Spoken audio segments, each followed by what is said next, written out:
నా సినిమాలో డాన్సులు కూడా నేను చాలా బాగా చేశాను అని అంటున్నారు అందరూ.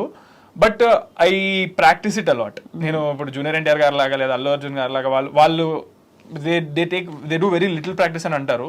బట్ నేనైతే ఒక మినిమం 4-5 days ఫుల్ ప్రాక్టీస్ చేస్తేనే వస్తుంది నాకు. Who is the best dancer according to you? Junior NTR. అవునా? Bunny also dances very well.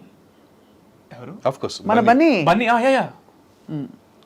అసలు ఎంత అసలు లేదు ఎక్స్ట్రాడినరీ. మీరు నా ఒపీనియన్ లో బెస్ట్ అనిపిస్తే నేను జూనియర్ ఎన్టీఆర్ గారు అంటాను. ఆఫ్ కోర్స్ మెగాస్టార్ అంటే నెంబర్ ఇవ్వాలి అంటే మీరు అలా వస్తది. అదే కరెక్ట్. లేకపోతే మెగాస్టార్ గారు లేకపోతే రామ్ పోతినేని గారు కూడా సూపర్ డాన్స్ చేస్తారు. నాకు చాలా ఇష్టం ఆయన డాన్స్.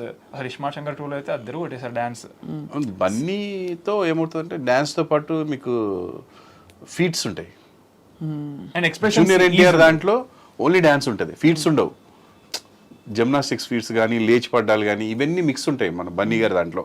సో ఇది కొంచెం డిఫరెంట్. డాన్స్ అంటే పక్కా డాన్స్. వీళ్ళ జనరేషన్కి జూనియర్ ఎన్టీఆర్ గారు, అన్ని జనరేషన్స్కి అయితే మెగాస్టార్ గారు. ముందు జనరేషన్స్కి రాబోయే జనరేషన్స్ టాప్ మెగాస్టార్. మెగాస్టార్ గారు. నాన్నగారి పేరు మెగాస్టార్ అని తెలుసు కదా, బుల్లితెర megastar. No but we are really looking forward.